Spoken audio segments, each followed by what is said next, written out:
From the All Indiana Podcast Network. The All Indiana Podcast Network. This is the News 8 Daily 8. Now all the latest news. Kylie Conway has all the news you need to know. And more. Please stand by. Now, here's Wish TV's Kylie Conway. Hi, this is Kylie Conway, and this is the News 8 Daily 8 for Tuesday, January 5th. Cold and foggy start to the day will shape up nicely, though. We'll see sunshine this afternoon with highs in the upper 30s.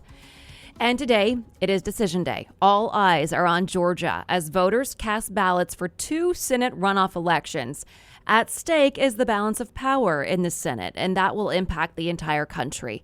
Democrat Raphael Warnock is going up against Republican Senator Kelly Loeffler. She was appointed after the previous senator resigned. Republican Senator David Perdue is running for re-election against Democrat Jon Ossoff. The races are very close. According to 538, that's a website that focuses on opinion poll analysis. It says both Democratic candidates are leading their opponent by just 2%. The end result will also have a big factor, a major impact on the incoming Biden administration. The message from both parties is clear. The future of the country is riding on the results of today's election. By electing John and the Reverend, you can make an immediate difference in your own lives, the lives of the people all across this country. We're going to secure the polls. We're going to secure the drop boxes. You get out and vote tomorrow, and you vote for David Perdue and Kelly Loeffler, and be confident. That was President-elect Joe Biden and then Vice President Mike Pence there you just heard from. The results of the races will put one party or the other in charge of the legislative agenda. If Ossoff and Warnock both win, the Senate will be split, with Vice President-elect Kamala Harris holding the tie-breaking vote. And a local expert is giving us some perspective on how Georgia's race will impact the country. For some background here, when President Trump first took office, the White House and Congress, both the House and Senate, were controlled by Republicans. And UND political professor Dr. Laura Wilson says this does periodically happen, but that could be a different story after these Senate races in Georgia today. There are benefits of a divided government, like hearing various perspectives of a certain issue. Dr. Wilson says the minority party will still be shown and have a voice, and the majority party will have to compromise. There's always the challenge of more legislative gridlock, but that leads to more robust policy. And she says that that's better for all Americans than one party passing their own legislative agenda. She says there's a lot going on in this race that's far bigger than the race itself. You talk about the role Georgia played in the 2020 general election, right? So as a state itself, to flip from red to blue, the question of whether or not that will maintain in this race with the election outcome, or if that was just one moment in time. The larger question of the Senate and the balance between Republican and Democrat, and then the larger question of the institutions themselves, whether or not Congress as a whole, will we have unified government with the Democrats in charge of everything, or will we still have divided government? Diving into the Biden administration, Dr. Wilson says there's a lot at stake. First, focusing on COVID-19 and not just the healthcare aspect, but the economic as well, plus education, infrastructure, and Social Security. She says these are longer-term issues that Democrats want to focus on. Republicans' big focus is the economy and helping get businesses back on their feet. And we are watching a developing story out of Washington. Acting Defense Secretary Christopher Miller has deployed the National Guard to D.C. As Sam Ford reports, the city's mayor asked for help ahead of pro-Trump rallies expected to happen this week.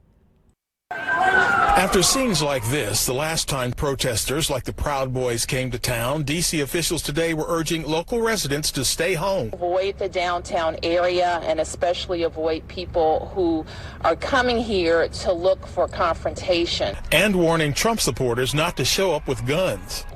Firearms are not permitted. I repeat, firearms are not permitted. In the demonstration area, there are signs that are posted. Anyone in violation of the posted signs, anyone in violation of District of Columbia law will be arrested. We saw these signs today, all firearms prohibited, near Freedom Plaza and other likely protest sites. Conti says he may shut down Black Lives Matter Plaza completely. Because it is a flashpoint for contentious interactions between demonstrators. At the church's request, he's also putting police officers outside downtown churches that have Black Lives Matter signs, which Trump supporters destroyed last time. we've asked the police for 24-hour presence, visible presence at congregations. He noted after Trump protesters destroyed the signs last time and Asbury Methodists replaced theirs days later, somebody stole it again. They definitely now have churches on their radar screen as a potential target, given what's already happened. And yet, among Trump protesters arriving in town saying election was stolen, church people saying it's all about good and evil. Donald Trump has done a lot of things in this country for Christians. Yeah, and that's the reason, he stood up for us, so we're standing up for him. Again, that was Sam Ford reporting. And the city of Indianapolis is getting ready to host college basketball's marquee event. Since bringing you the very first word of this on Daybreak, we've learned the 6 locations that will be used for this year's March Madness tournament. The NCAA will use 4 sites in Indianapolis: Bankers Life Fieldhouse, Lucas Oil Stadium, the Coliseum at the State Fairgrounds, and Butler's Hinkle Fieldhouse. The tournament will also use Purdue's Mackey Arena in West Lafayette and IU's Assembly Hall in Bloomington. And 3 hotels are selected in downtown Indianapolis for the 68 teams. The senior vice president of Visit Indy says so far there are nearly 3,000 rooms on hold for the tournament. He estimates the event will have a 9-figure economic impact. That's welcome news for struggling businesses. According to the Indiana Restaurant and Lodging Association, 2/3 of Indiana hotels are looking at bankruptcy.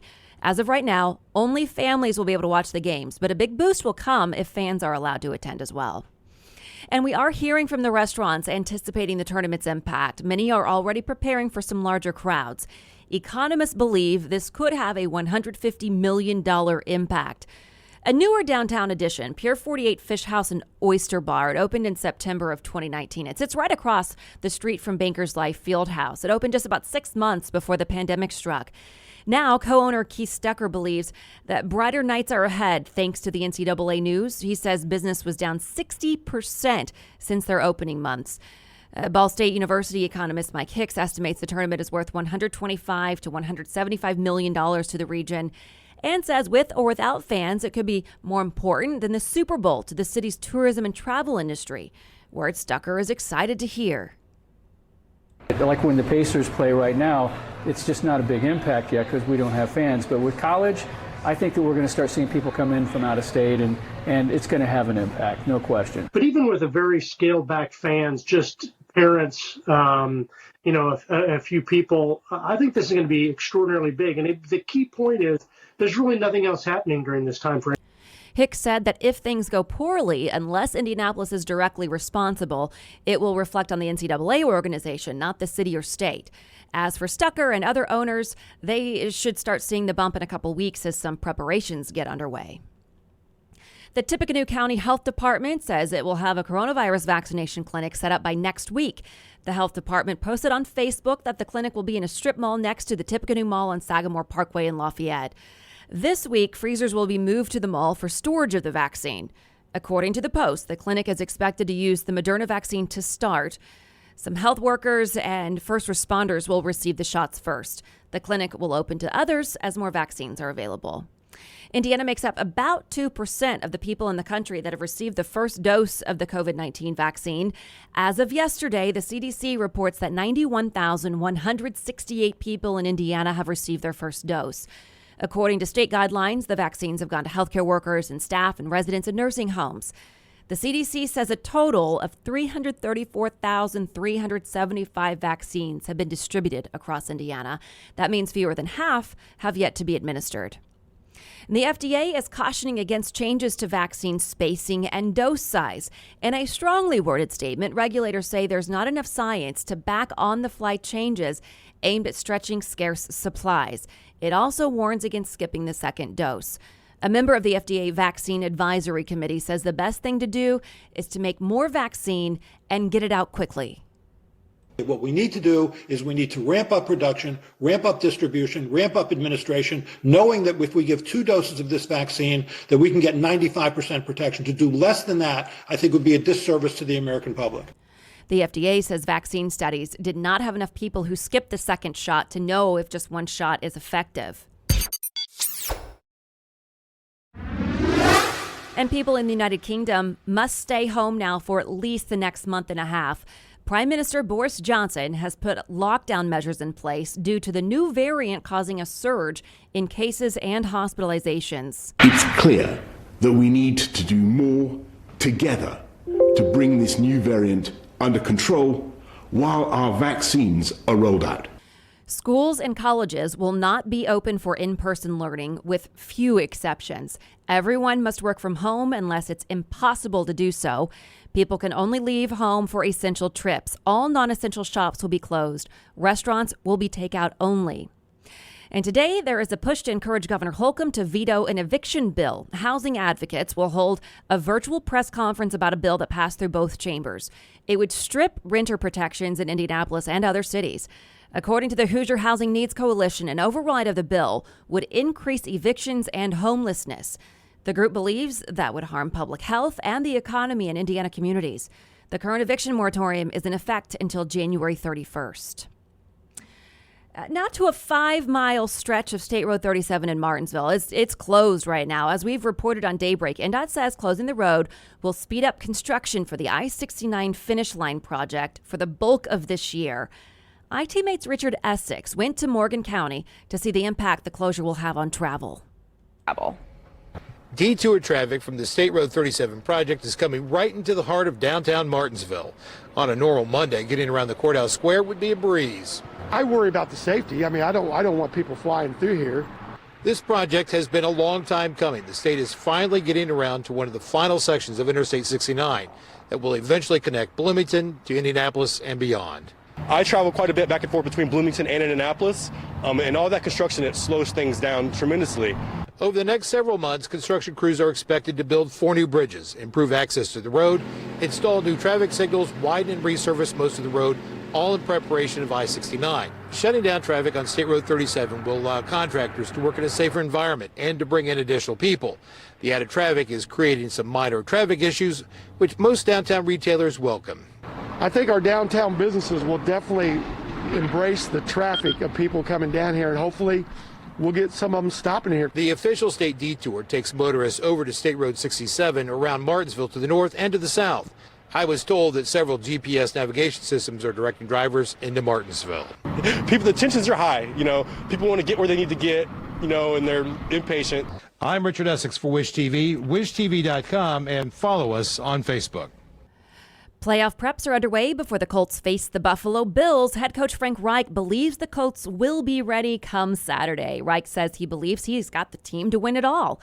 According to Coach, the Colts have the right players, the right coaches, the right process, and the belief and conviction in each other to win it all. The 7-seed Colts know they're coming into the game as an underdog, but still, Reich says that the pressure should be on the number 2 seed Bills. Well, I'd rather be the 1 seed, but I do feel good about our team. We should go in there. The pressure is not on us. We should be in there. We should be loose. We should be aggressive. We should be freed up to just play our best game of the year. Coach Reich says the team's keeping an eye on the forecast there in Buffalo. Of course, right now, Randy Ellis says there is no snow expected. And remember, before kickoff on Saturday, be sure to join our sports team for the only 1-hour pregame show in the state. Countdown to kickoff will be live in Buffalo Saturday morning starting at 11 to get you ready for the game.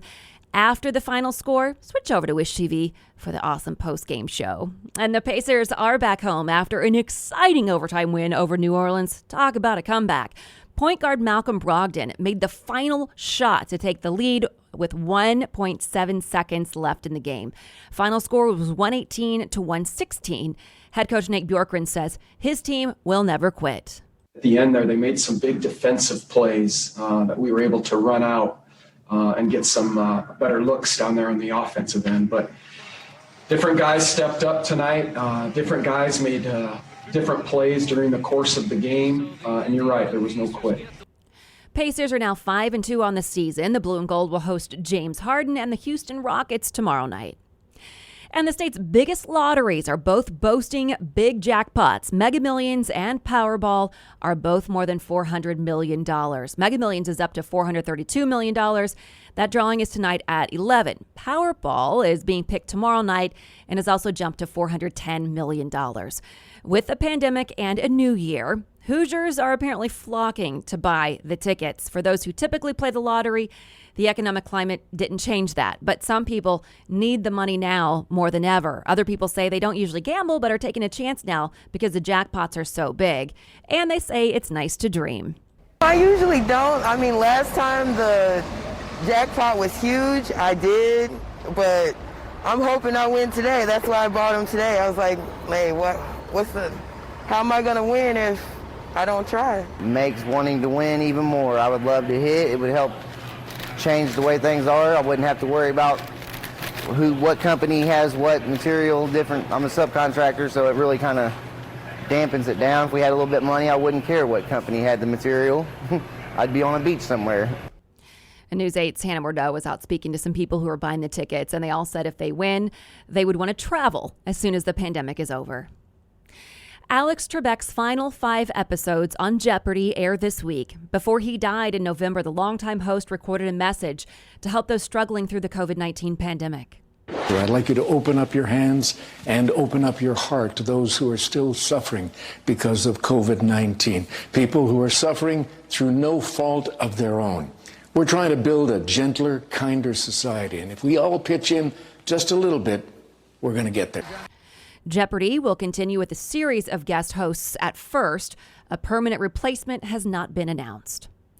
And now to business headlines. Eli Lilly and Company is making it harder for low-income patients to get discount drugs under a federal program. This is according to some. The 340B program is in danger after Lilly announced it would not provide drugs to clinics unless they administer them on site or through a single contract pharmacy. It's a hurdle that makes it more difficult for patients to receive the discounted Eli Lilly drugs, according to doctors, pharmacists, and clinic administrators. Other manufacturers, including AstraZeneca and Novartis, have since followed. A Lilly spokesperson told the Chicago Tribune that the 340B program is broken, that it's a profit engine for hospitals rather than passing along the discount to patients. T-Mobile said a security incident occurred that saw customer information was improperly accessed. The company added the breach, reported to have impacted approximately 200,000 customers, did not include financial information such as names on the account, credit card information, social security numbers, tax ID, passwords, or PINs. However, phone numbers may have been accessed. Even after the COVID-19 vaccine becomes widely available, many companies plan to continue hiring for remote positions. FlexJobs, a subscription service for job seekers, compiled a list of the careers with the most recent remote jobs. The top 3 are jobs in marketing, administrative, and human resources and recruiting. Pet Masks, a New York City-based company, saw their sales increase by about 500% as the virus spreads across the country. The company sells masks in 3 different sizes that can be fitted to either cats or dogs. Each mask reportedly costs $25. And Apple may be late to the foldable phone game, but the company apparently hasn't given up on the concept. According to Taiwanese outlet Economic Daily News, 2 different foldable phone prototypes have passed internal durability tests at the Foxconn factory there in China. This has been your News 8 Daily 8 for Wish TV. I'm Kylie Conway, online at wishtv.com, and follow us on Facebook when you search Wish TV. Check out more podcasts from the All Indiana Podcast Network now at allindianapodcastnetwork.com. allindianapodcastnetwork.com.